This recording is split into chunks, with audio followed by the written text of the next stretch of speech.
Hello and welcome to Network. My name is Spumelele Zondi. Now, earlier in the week, we found out that Earth has a new family member who is a lot similar to our planet. Now, scientists will be trying to figure out if there's life there.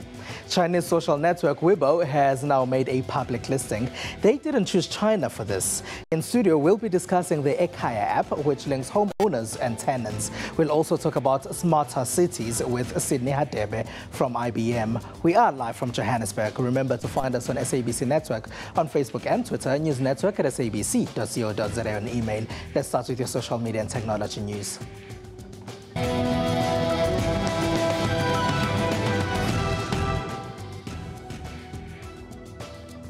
We often talk of a growing ICT industry in Africa. While this is true, the continent is still lagging extremely behind. For instance, less than 1 out of 5 people in Africa has internet access. That's why innovative solutions are urgently needed to improve internet access to rural communities. Facebook and Google say they have big plans in that regard. Here's Tile Kaswane. Behind the headline of a booming ICT industry in Africa lie grim statistics of an extremely low internet penetration. And more so in remote rural areas, which are potential growth areas of the future. It means that the world cares about Africa. It means that Microsoft cares about Africa. It means that the world recognizes the role that Africa is going to play in the global economy in future, and everyone recognizes the growth that's going to come out of Africa. According to many reports, only 16% of Africans have access to the internet. These people are almost exclusively based in urban centers. Innovative solutions are urgently needed to improve internet access, especially to rural communities. This will then incorporate them into the national economy. Enter Facebook and Google Incorporated. Facebook, for one, has ambitious plans to connect the 2/3 of the world that has no internet access. They have announced plans to use drones, satellites and lasers to achieve this.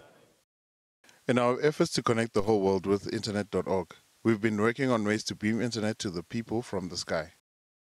Today we're sharing some details of the work Facebook's Connectivity Lab is doing to build drones, satellites and lasers to deliver the internet to everyone. In direct competition to Facebook, Google has announced plans to deliver internet access via balloons over the southern hemisphere. In the last week, though, Google pitted Facebook by acquiring solar-powered drone maker Titan Aerospace. Through Titan's technology, Google will use the high-altitude solar-powered drones to beam internet access to remote areas and collect aerial images. However, particularly in our region, there might be some political hoops to jump through. It's estimated some governments will be reluctant to have drones fleets flying over their airspaces. This is probably because drones are also used for spying and to carry out attacks.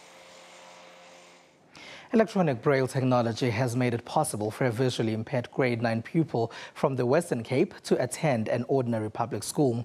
It's the first time the province is using the eBraille Note Apex computer in a mainstream classroom. The device makes it possible for blind learners to read textbooks in Braille. At this school in the Western Cape, a groundbreaking invention is underway. 14-year-old Peter Jans is blind, but extraordinary, he's not attending a special school. He's a blind learner functioning in a school where all other pupils have their eyesight. This is thanks to this computer, the eBraille Note Apex. Before I had the Apex, I had a tutor, and she literally sat through all my classes with me and made notes, and after school, she'd drive me home and she'd help me with my homework and stuff. So I think it's better for me to do it on my own. Peter Jans says he was unhappy at his previous special needs school, where he was boarding, living far away from home. The Apex computer gives him far more independence and the ability to keep up with sighted learners. He's also able to listen to text through computer-generated speech and to browse the internet. These rather expensive computers are provided by the Department of Education in the Western Cape. I don't think it's a one-size-fits-all situation. It depends on the aptitude of the learner. his or her attitude and the support that's possible from the school in order to give that learner the very best chance to be able to develop his or her talents. The Provincial Education Department has handed out over 15 Apex computers at the cost of over R1 million. The Xbox One with voice command is only coming to South Africa in September this year. Another feature that Microsoft is working on is the integration of DSTV into the Xbox One for the South African market. Microsoft is promoting it as more than just a games console. Even though they say it will be released in April, they haven't revealed the exact release date yet. 3 Makerere University students in Uganda are hard at work developing a life-saving smartphone application. The app is meant to detect complications in pregnancy. It's still in its development phase, but it brings much hope to a continent with the highest maternal mortality rate in the world. With a smartphone, a tiny microphone, and an adaptation of a pine-nut horn, an old fertile listening device, a team of developers in Uganda are taking on the problem of high maternal and child mortality. On its own, the traditional pine-nut horn lacked accuracy. The developers are Uganda University students Joshua Okello, Josiah Kavuma, and Aaron Tushabe. You place this on the mother's belly and then you put on your ear, listen to the fetal heartbeat, and then try to calculate the beats per minute. Now, over a long time, this becomes really difficult to use. Actually, we did a survey of about close to 50 women across Uganda, so not women, midwives across Uganda, and we realized that they've had a big problem with this. Called Winsenga, the app device is a miniature pregnancy ultrasound machine. The Winsenga app uses software consisting of several audio analysis and data recording modules.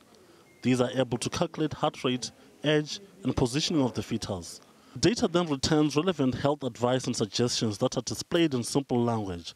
The Winsenga developers caught their big break in 2012 when Microsoft Innovations in Uganda organized a competitive program that provides students with funding and support. The app then won a cash prize of slightly over R500,000. Drake Mirembe is the manager at Microsoft Innovation Uganda. So we have coaches, mentors, and volunteers from Microsoft who come and train students across a broad spectrum of skills, from soft skills, from technical innovation, creative thinking, to really micro things like how do you manage sound on a platform like this. The app is still under development and has not been rolled out yet. Weibo has been called the Chinese Twitter. In fact, it has way more users than Twitter. On Thursday, Weibo had its initial public offering debut in America. This is also a growing part of a growing trend by Chinese companies to list in the New York Stock Exchange as opposed to Beijing. Weibo's first few days on the New York Stock Exchange have been positive, leaving its owners pretty chuffed with their decision to go public in the U.S. Well, obviously, I'm very happy, and especially given the market, has not been doing great in the last couple of weeks, and I think the performance has been terrific for us. Created in 2009, Weibo has gone through a series of ups and downs in the social media market. It's only natural, given that we have been already in the 5th year, the growth rate has coming down quite a bit, but given the size of the market and our user base, we're still growing at a very nice pace. Weibo's been used as a blueprint for what's ahead with Alibaba. Alibaba is a Chinese e-commerce behemoth with a revenue larger than America's Amazon and eBay combined. It also has a plan of going public in the USA, a move that tech analysts are not too excited about. We think it's really going to be kind of a seminal bellwether IPO in the same vein as we saw 10 years ago when Google came public in 2004. What one can do now is sit and watch how investors respond to the Chinese market. A new planet about the size of Earth has been discovered. Just like Earth, the new planet is also orbiting a star. But the National Aeronautics and Space Administration, or NASA, says its star is much dimmer and smaller than our sun. 5, 4, 3, 2, engine start, 1, 0, and liftoff. A newly found planet, strikingly similar to Earth. Scientists say this is exciting news. This is one of the big milestones that we've been looking for in our attempts to find out if there are places just like home and if there's life out there.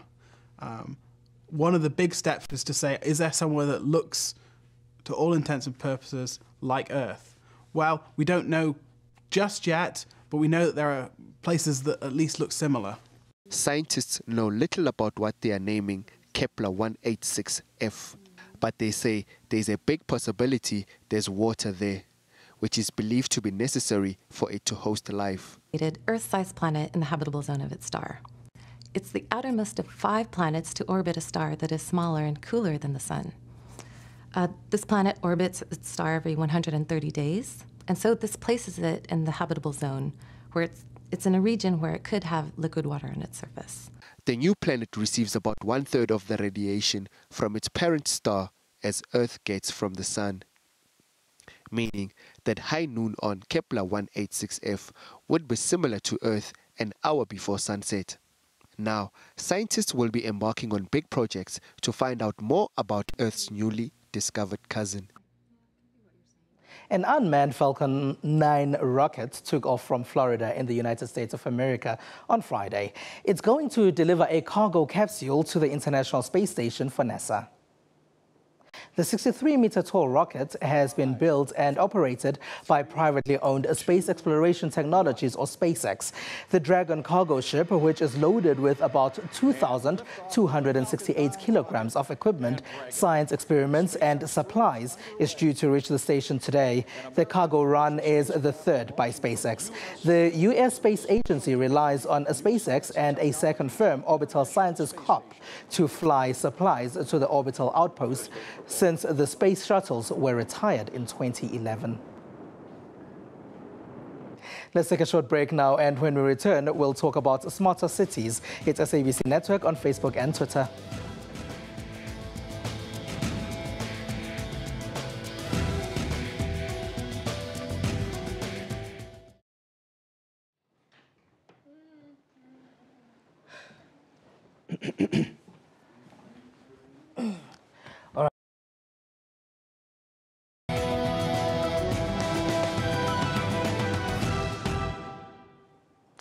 You're still on Network. Now, many cities around the world are becoming smarter. This happens as they introduce newer forms of technology. Smarter cities are seen as efficient. Producer Lebosi Jage gives us a countdown of some of the world's smartest cities. Considered cool, convenient, and serves a better quality of life. However, most of the cities are in Europe and North America.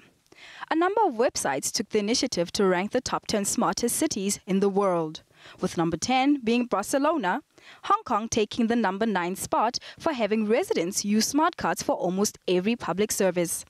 Denmark's city, Copenhagen, is on the 8th spot for its commitment in carbon neutrality.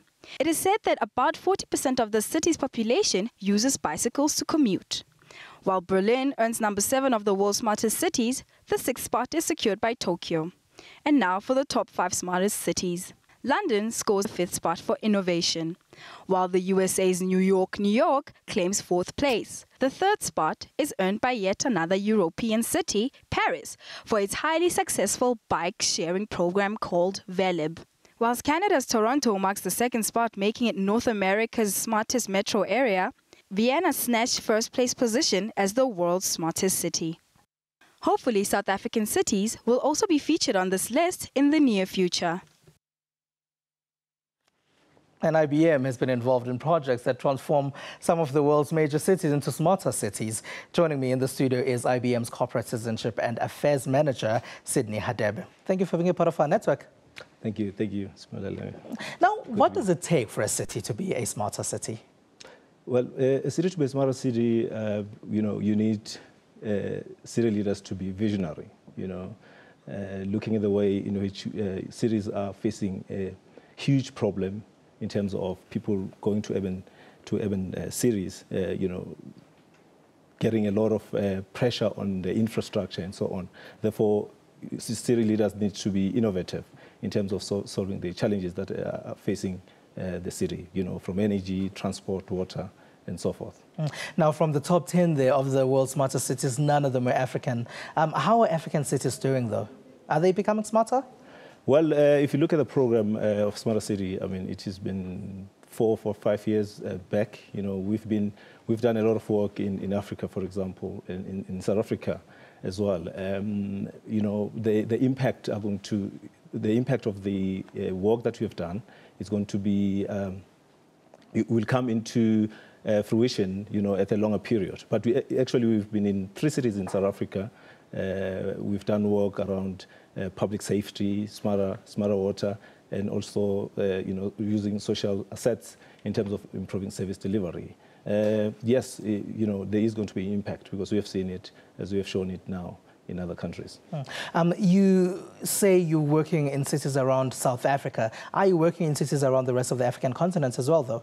Yes. We've been into countries like Nigeria, Morocco, Kenya, and we've got a big research center in Kenya, for example, where IBM has invested a lot of resources around working with a number of scientists to try and work out how we can solve the problems that are facing Africa, especially in the growth market. You mentioning a few sectors that you're working in. What are you doing exactly in those sectors? Well, what we're trying to do is that, you know, we're living in an information age where we've got a lot of data that is being generated, structured and unstructured. So cities are, you know, they would like to position themselves in terms of using that data and interpret it into insight so that they can be able to make informed decision about the problems that they are facing currently.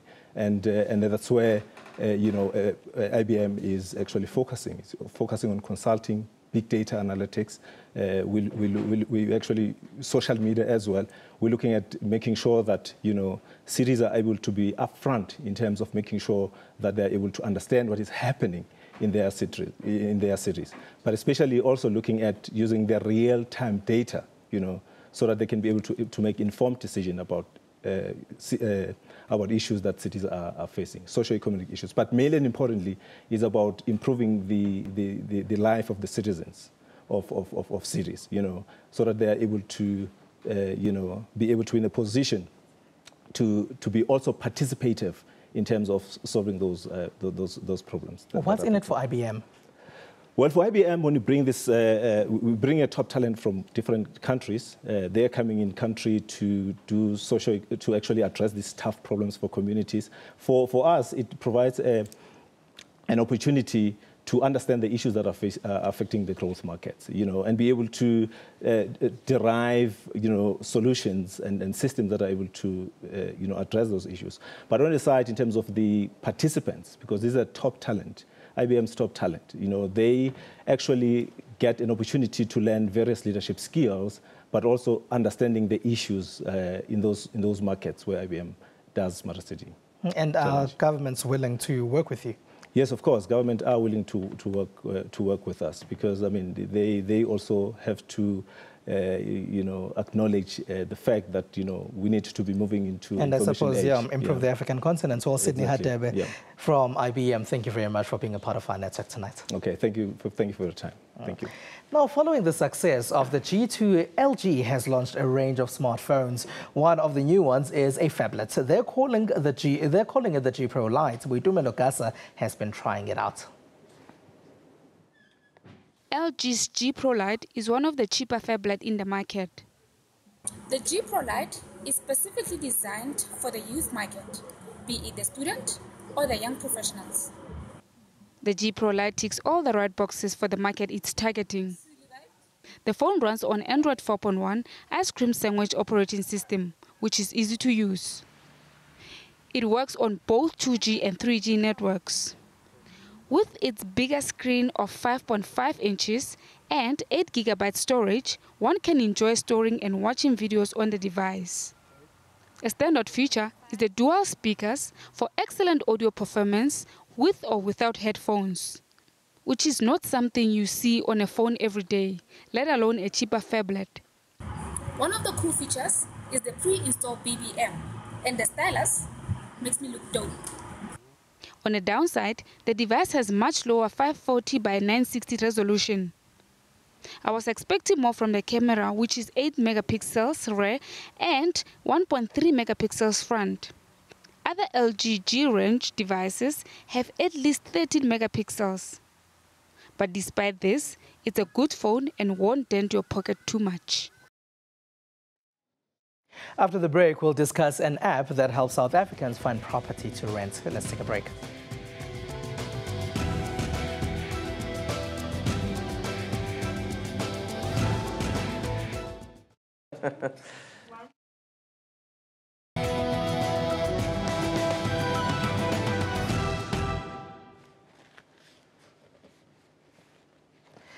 Welcome back to Network. Now, many people have had to move city or suburb for many reasons. Looking for property to rent in those situations is often a headache.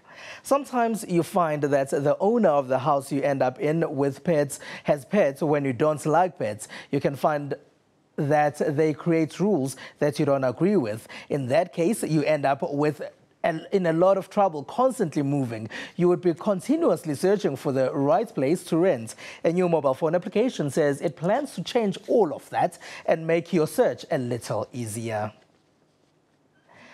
Now, joining us from Parliament in Cape Town to talk about Ekhaya is Justin Melville. He is one of the developers of the app. Now, hello and welcome, Justin. Good evening. Thank you for having me. Now, why did you see the need for Ekhaya? Well, when I rent, for starters, my girlfriend and I have been looking for a place for over a year, and I often joke that it was easier to start this company than it is to find a flat in Cape Town. Worldwide, you see that a lot of cities have a hugely skewed supply and demand mismatch with so many people wanting to rent, so few places available that it's very competitive. And what we felt that there was really a need for was a better way to go about finding the properties, but what else can we leverage to make the experience better for effectively both sides, landlords and tenants? Now, when you were developing it, what were the main challenges that you were coming up with? Being a startup in South Africa is challenging at the best of times. Obviously, we're the ones creating the ecosystem sort of as we go along.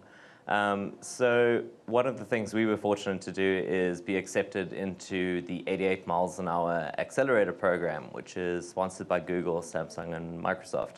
It's basically a 3-month program where they get you going at light speed towards business. And joining that was a game changer for us as a company. Just having that level of support and that brand name recognition really helped us bring a product that sounds fairly simple to fruition, and even more so to actually give it, beef, as it were, which is useful. Yeah. Now, you're based in Cape Town, so is the app only for Cape Townians? Look, we've only, we still got working on. It's more than just finding property, that I can tell you at the moment. But for the moment, we're testing in Cape Town and the Western Cape. But we expect to be national within a few months. It's just a matter of kicking the tires down here before we let you guys loose on it up there. Will it be for all devices? Yeah, we're actually following a road less traveled in the sense of making an HTML5 web app. So any device with an internet connection will be able to browse and interact with Ekhaya. Following on from that, we are going to be releasing a suite of native apps that will take the experience to the next level. But our goal is that if you have internet access, you should be able to get on our platform. Earlier you mentioned a problem that a lot of startups have, which is probably a problem of funding. Where did you get your funding? We were quite fortunate. My team and I have actually been in the startup scene for quite a while. This is our 3rd attempt, so we've collected a few business cards along the way. But it only took one of those business cards to really help catalyze this back a year ago, where an angel investor was kind enough to invest in us when we had nothing. On paper anyway, and then once we joined the 88 miles an hour accelerator, they invested in us further. And that's where we sit today. We've just announced last week a round of new funding, but that's still in progress, so I can't talk about that. All right, Justin Melville, thank you very much for being a part of our network tonight. Thank you for having me. Goodbye.